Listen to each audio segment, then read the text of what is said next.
in investing, there are very few easy answers. And on this subject, the answer is longer and more complicated than usual. As you will recall from our last discussion at Expert, this is an unusual cycle because it was not caused by business considerations. Usually, business is too good, optimism goes too far, and that causes a top to be reached, and then there's some disappointment and things fall and so forth. But this cycle, if you will, is the result of a pandemic and the government actions. So nothing related to or native to the economy. The government actions to fight the economic slowdown resulting from the pandemic or the lockdown were very successful. And our economy is doing very well in the States for the last few quarters. And of course, the markets have done fabulously. The S&P 500 equity index has more than doubled from the low, which was set on March 23rd of 2020. The interesting thing is this.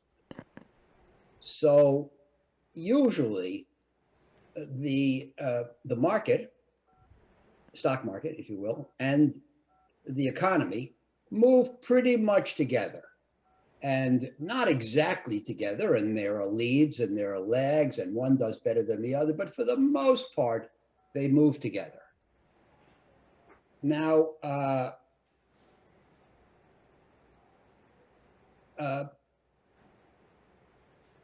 this time, they are not together because the stock market has exploded upward, doubling, as I said, but the economy is just at the beginning of an upcycle. Now, what does that mean? Normally, we would say that if the stock market is very high and the economy has done well for several years, that we're prone to have a problem. Today, we could say the bad news is that even though the economy hasn't risen, stocks have. They're already high. That's the bad news. But you could also look at it from a positive point of view. Usually when stocks are high, the economy is also, which means it's going to fall. Today, the economy has plenty of room to run. So even though the stock market is high, most markets are high, the risk of a recession or an economic slowdown is not substantial.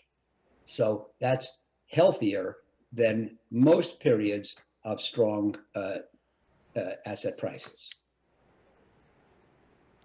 Perfect. Thank you, Howard. First of all, hello. Good afternoon. Such an honor to be here, expert, interviewing you. I actually have a follow-up question about the economic cycle. Now that we're going through a post-pandemic world, or at least walking towards it, how do you see the Delta variant of COVID as a risk to the economic environment? Nobody knows, let me go back. At the very beginning of the pandemic, I write the memos to the clients, and I'm now in the fourth decade of doing so. And last year, I wrote the most memos ever because, of course, there was too much to talk about. All the developments of the pandemic and so forth. And I think in my first memo during the pandemic, I cited a Harvard epidemiologist who said that when we think about disease, we have facts, analogies to prior experiences, and supposition. supposition is a fancy word. I would say guesses. He said in the pandemic, in the COVID-19, there are no facts. There's very little history to compare to, which means we only have guesses. And I think that's still essentially true about the Delta. Now, on the one hand, the Delta spreads widely, and many places in the United States there where we have as many cases of the virus as we did at the worst. On the other hand, it does. I don't think it's as serious as a year and a half ago, and of course, many people are vaccinated, so we're not going to have and we don't have, among the vaccinated, which is the majority of the population, we don't have as many hospitalizations and certainly deaths as we did last year. So I haven't heard any talk about an economic shutdown such as we experienced last year. On the other hand, many firms are delaying their return to the office, their return to business as usual.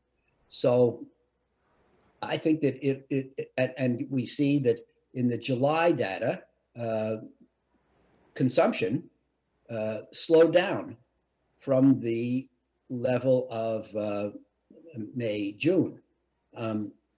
Now, some of that makes sense, of course, Danny, because there was a burst of spending.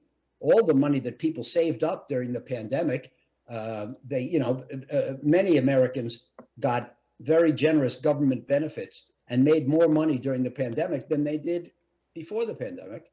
And they got all this money into their bank accounts, and they couldn't spend it because you couldn't go on vacation, you couldn't go to a sporting event or to a concert, to a restaurant, and you didn't have special occasions to buy a dress for or a suit.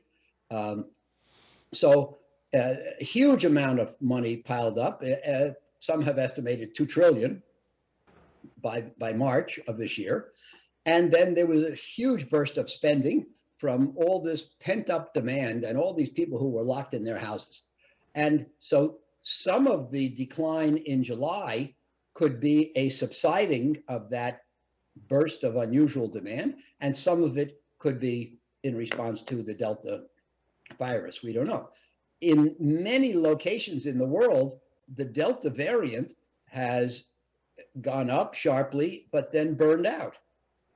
And we have to hope that happens in America and in Brazil and all around the world. So I think that if the Delta continues to go on, I think it will slow business a little bit, but maybe I don't think it's going to be as bad as 2020. One of the things going on in America is that because the business environment was so strong, we were seeing shortages in many areas and thus inflation. And we had inflation of roughly 5% plus or minus for May, June, July. Ironically, fear of inflation has been the biggest problem for the market in the last 6 months, and an economic softening related to the Delta would be something of a cure for the inflation. So one thing that I think that everybody listening should bear in mind is that there are very few things in the world that happen that are either all good or all bad. And that's especially true in the investment world. So a business slowdown would be bad for corporate profits, but maybe good for helping to cool off inflation. Very good. Howard, going back to the disconnect between markets and the economy, right? A lot of people attribute that to the sheer amount of liquidity, right, that was pumped into markets by central banks and by governments. And that was very evident as well in the credit markets, right? Where credit spreads are really tight, high yield spreads are very low, and bankruptcies as well, right? On all-time lows almost. What's your view on this intervention in markets? Do you think that's a good thing in the long run, or is that adding maybe risks, right, on the horizon when those same interventions or the same liquidity is taken out? Well, that's a great question, Fernando. You know, among the memos of last year, I talked about the fact that the government spending, sending out trillions of dollars in relief payments to workers and to companies, and the injection of liquidity, as you describe, in particular through bond buying at the Fed, and also interest rate cuts, all of these things that were done to stimulate the economy and support the economy have negative possible consequences, called mostly inflation. Reducing interest rates, for example, subsidizes borrowers and encourages leverage, penalizes savers and retirees on pensions, and so forth. So everything has pluses and minuses. But there's concern that last year, for example, the government ran a deficit of over $3 trillion, and there's concern that can bring on inflation, negatively affect the value of the dollar, put in, perhaps in the extreme, jeopardize the role of the dollar as the world's reserve currency. So there are lots of complications, lots of negative possible consequences. But I made it clear in one of my memos last year that just because something has negative possible consequences doesn't mean you shouldn't do it.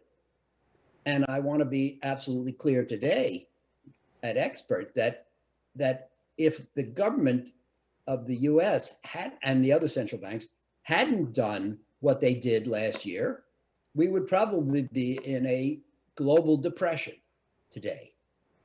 So it was the right thing to do. It only has risks attached. I'm glad they did it. Now, when the economy is stronger and this life support is not as necessary, I think it's desirable for the government and especially the Fed to do less of it. So there's been talk in the last couple of months about what we call tapering. One of the main ways that the Fed puts money into the economy is by buying bonds, because when they buy bonds from people, those people get money. And those people have to either invest the money, which lifts the markets, or spend the money, which lifts the economy, one or the other. When the economy is strong and doesn't need as much support, then you can taper the bond buying and reduce the annual rate. Bond buying has been running at $120 billion a month, which strikes me as a lot of money.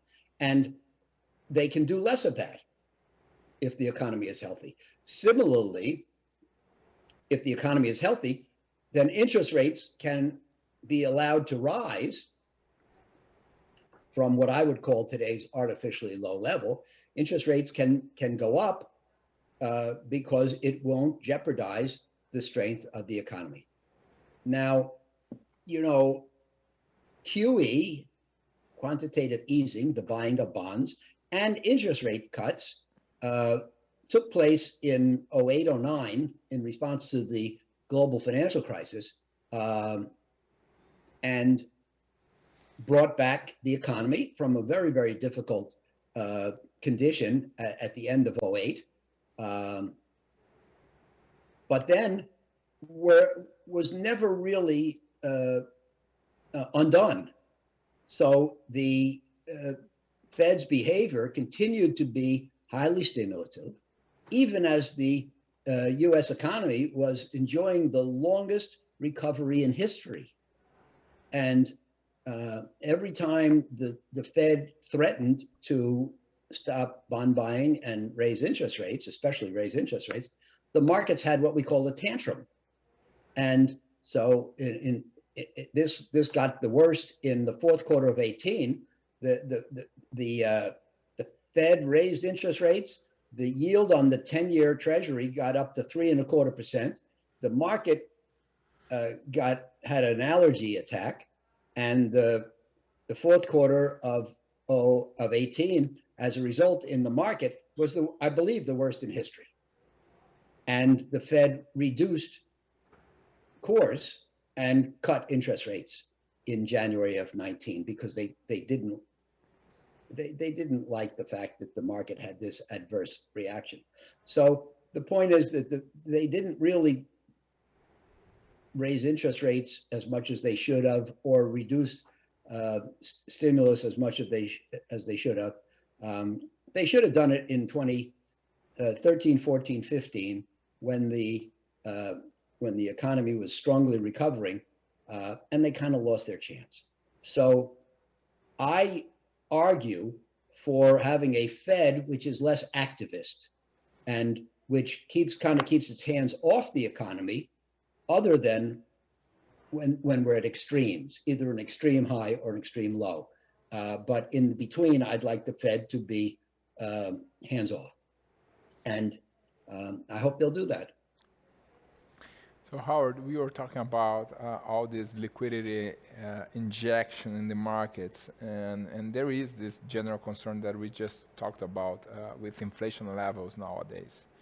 I would like to understand how this impacted Oaktree's position, and what are you doing on your portfolio to protect against inflation? Well, first of all, there are essentially, I think, Benny, two kinds of, there's two kinds of investors: top down, bottom up. The top down investor says, I think that the economy is going to do this, interest rates are going to do this, inflation's going to be that, the market will do this, the best industries to be in are these, the best companies in those industries are those, okay, we're going to go buy them. So it all starts at the highest level and works its way down to companies and investment transactions. The alternative is what we call bottom up. And the economist says, the investor says, these are the greatest companies that I can find. These are the best bargains I can find. These are the cheapest securities I can find, and buys them because they're cheap, because he or she thinks they're getting good value for the money, maybe buying things on a bargain basis. And the bottom-up investor pretty much behaves without regard to predicting the economy, interest rates, currencies, inflation, et cetera. So we are a value investor. We're a bottom-up investor. We buy the things we find that we think are cheap. And we don't, there are six tenets to our investment philosophy. And one of the tenets says that our investment decisions are not driven by macro forecasts. So if we find something that we find attractive and we think it's underpriced and will contribute to our results, we never say, well, I'm not going to buy it because we could have inflation. That's just not something we do. And I don't think that can be done right, because nobody can ever, it's hard to know if we will have inflation. It's hard to know what level of inflation is assumed in market prices already. So the short answer is that we don't very much change our behavior in response to these considerations. Now, it happens, for example, that in our portfolios, we're very fortunate to have a lot of, not a lot, but a good level of exposure to oil and gas, which I think has the ability to deflect inflation, and a good exposure to real estate. And certain types of real estate, especially rental apartments, for example, can offset inflation and maybe even benefit from inflation. So we have not made any inflation trades, but I think we're decently prepared for it. Howard, connecting to the to that macro point you just talked about, your memos have now been translated to Portuguese, right? Given your partnership with HMC Itajuba, and the recent memo, right, thinking about macro, I think caused a lot of discussion here in Brazil, and people were chatting a lot about it because you basically say, right, that everybody has an opinion on macro, but that's not the way that Oaktree builds the portfolio, and you don't try to predict the macro, right, in order to construct your portfolio, which you've just mentioned. But in a country like the US, where you have a stable economy, right, low inflation historically in the same currency, that's pretty valid. Do you think that same discussion is valid as well in emerging markets where there's a lot more volatility, right, and a lot of changes on the macro front? How do you feel about applying that same bottom-up strategy in DM versus EM? Well, Fernando, you'll recall that the memo, which came out, 3 weeks ago now, called Thinking About Macro. The memo starts off with a quote from Warren Buffett. And Buffett said to me one day, 5 years ago it was, he says, for a piece of information to be desirable, it has to satisfy two criteria. It has to be important and it has to be knowable. And, I take the position that these macro considerations are important, and that's why I devoted a memo to discussing them, but I don't think they're really knowable in the sense of my or your being able to know the answers better than anybody else. It's kind of like coin tossing. Our football games begin with the toss of a coin to see which team will start with the ball. And I can say, well, I'm going to devote my life to predicting who's going to win the coin toss, because that'll permit me to predict who's going to win the games. No matter how much I work, no matter how many PhDs I hire, no matter how many computers I put online, I cannot do a superior job of predicting the coin toss. And that's really the way I feel about macro. It's important. I'd love to know the answer. The answer will move markets, but nobody should deceive themselves into thinking that they really know much about it.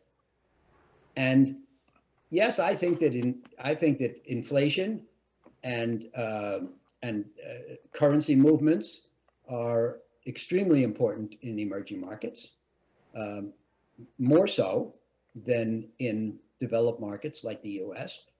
But I have trouble convincing myself that it's possible to know much about them. And if not, then I think it's hard to figure out what to do about them in your portfolio. Now, also in the memo of 3 weeks ago, I referred back to a memo of, I think, 19 years ago called You Can't Predict, You Can Prepare. And that's the attitude that I would take toward the macro in portfolios, especially for emerging market residents. You can't predict this stuff. Nobody knows the answer, and certainly very few people know the answer better than anybody else. On the other hand, you can prepare for the outcomes. Now, this sounds like a contradiction in terms. If you can't predict what's going to happen, how can you prepare for what's going to happen? That sounds like what we call in English an oxymoron. But the truth of the matter is that if you live in an emerging market country, you can switch your portfolio in favor of investments that will help deal with inflation. For example, if inflation is a great concern to you, by doing so, you can set yourself up so that if inflation arises, you will do better than you otherwise would have done.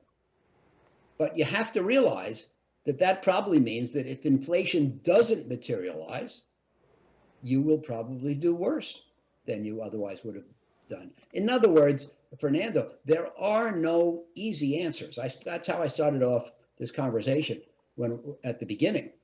In investing, there are no easy answers. There's almost nothing you can do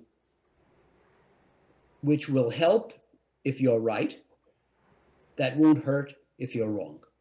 So everything in investing, almost everything, is like what we call it a two-edged sword. It has sharp edges on both sides. So, for example, take the question of diversification of portfolios. Diversification helps to protect against what you don't know, but it reduces the value of what you do know. If you concentrate your portfolio and you're right, you'll make more money. If you concentrate and you're wrong, you'll make less money. And so you can't say that diversifying is better than concentrating, or that concentrating is better than diversifying. A lot of it depends on your attitude toward risk.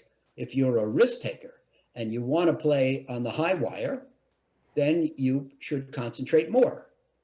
But you have to understand that it does expose you to risk.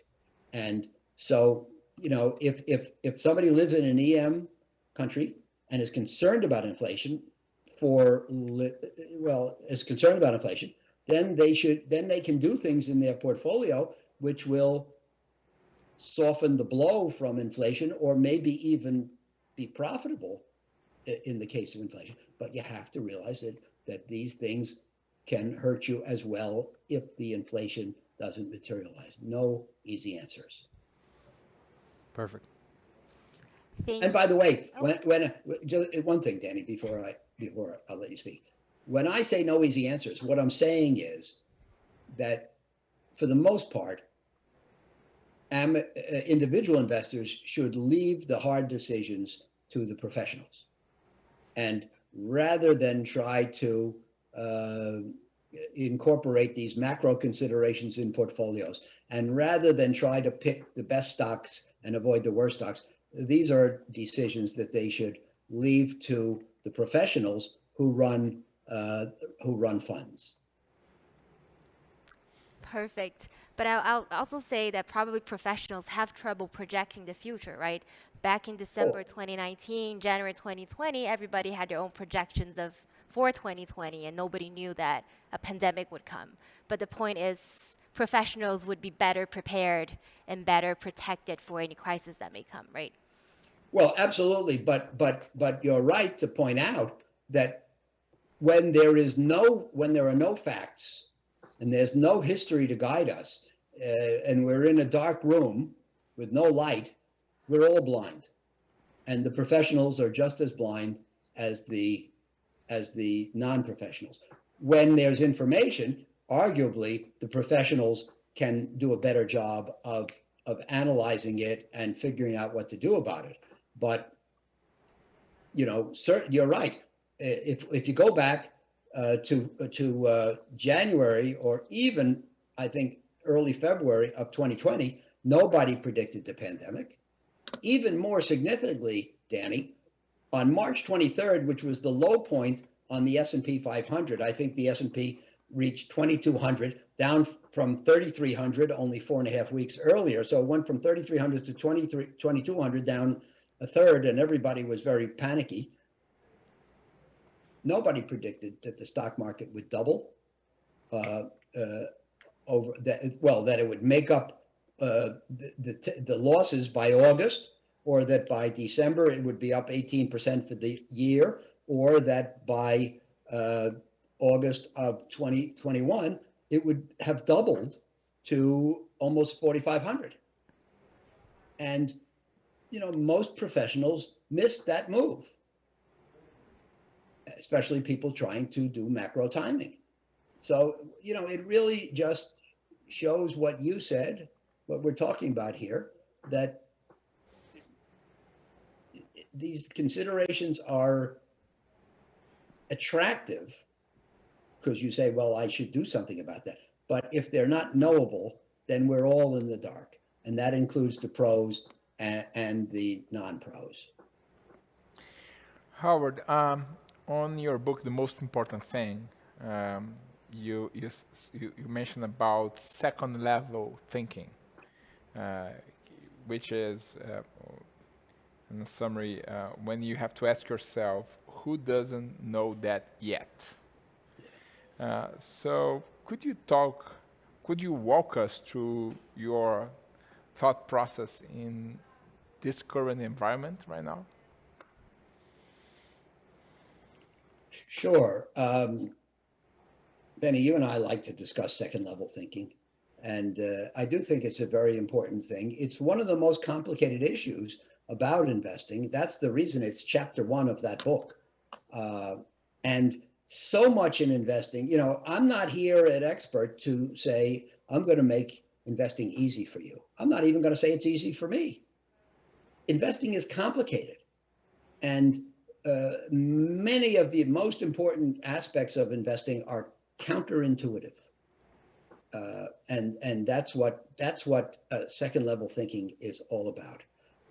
Investing is a funny place because it's very easy to do average, and it's very hard to do above average. And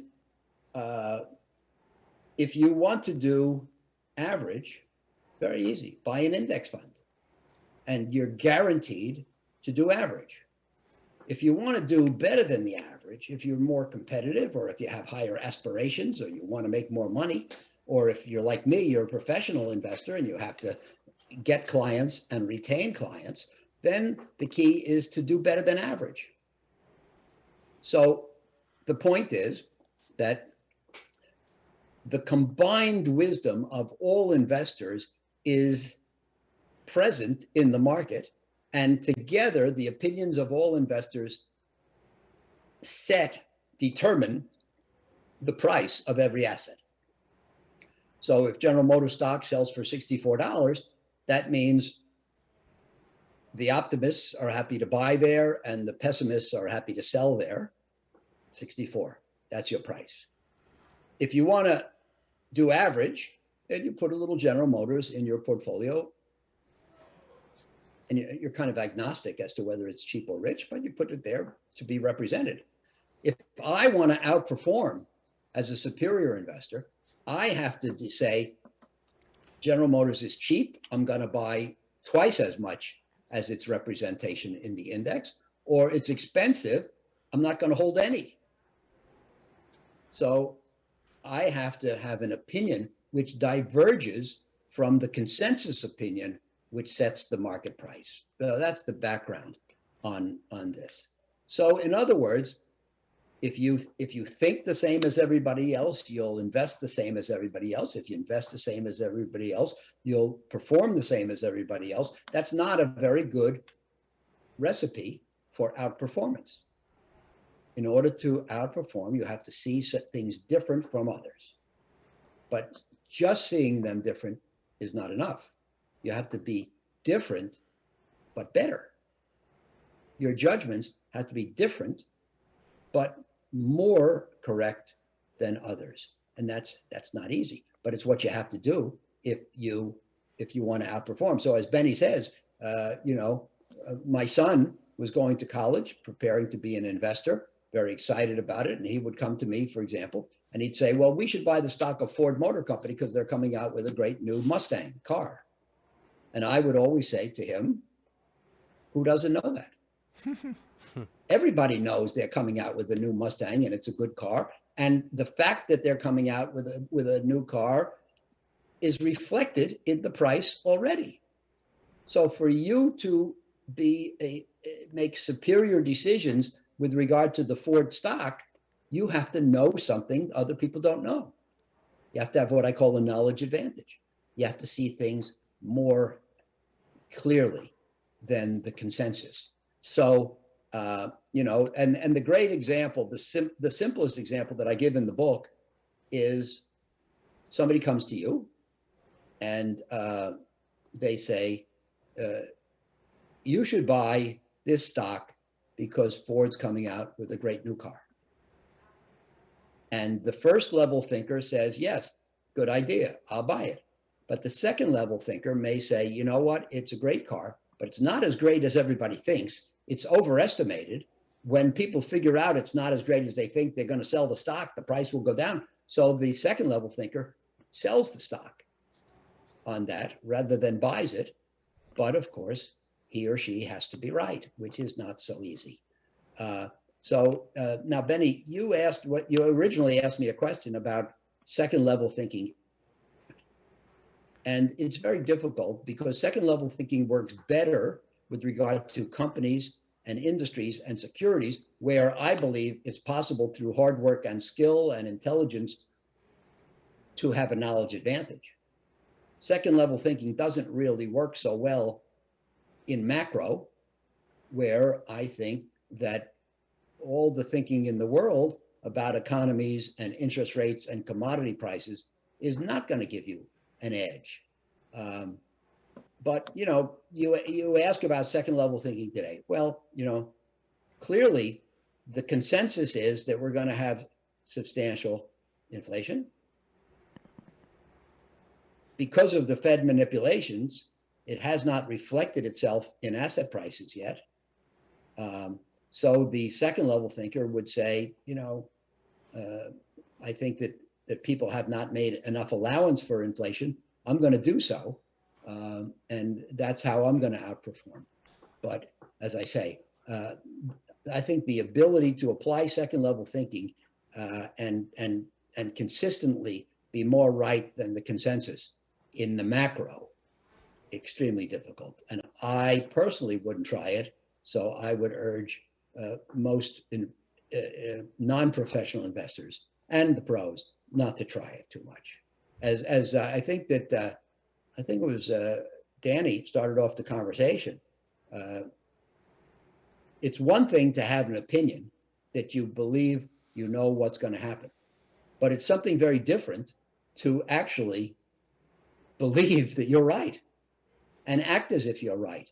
There's an American humorist and author named Mark Twain, who was very popular at the end of the 19th century. And he said, it's not what you don't know that gets you into trouble. It's what you know for certain that isn't true. So, if you think about it, no sentence that begins with, I don't know, but, or I'm not sure, but, those sentences never get anybody into trouble because people don't act boldly enough to get into trouble. But if you say, I know this, I'm sure of it, I'm convinced that this is going to happen, and you act boldly on your assumption, and you're wrong, that's how you get into big trouble. And one of the things I try to do as an investor is not get into big trouble. I mentioned before that there's nothing you can do that will help if it works, but not hurt if it doesn't work.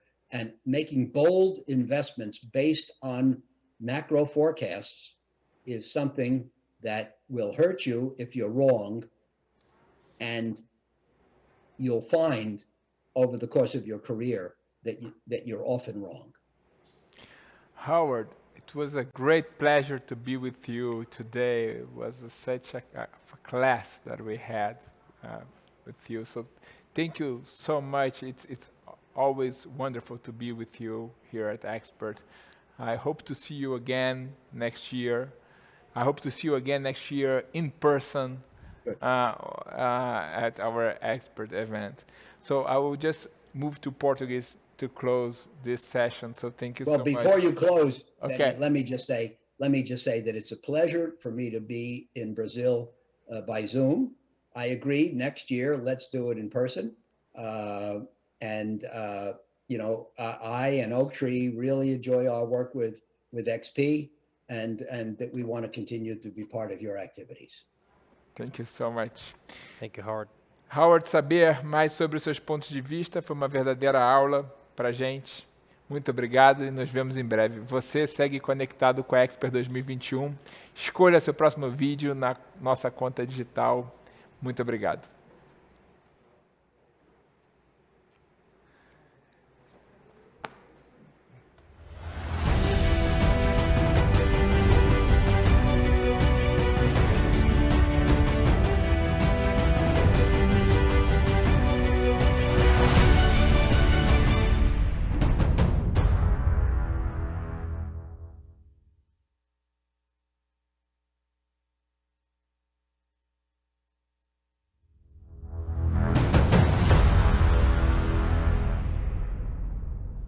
A hora de investir é agora. E para isso, conheça o Expert Pass, a assinatura que te dá acesso às melhores recomendações, trilhas e curso na visão dos maiores experts do mercado aqui na XP. Aponta seu celular para o QR Code e retira seu voucher de 30 dias grátis agora para a nossa assinatura.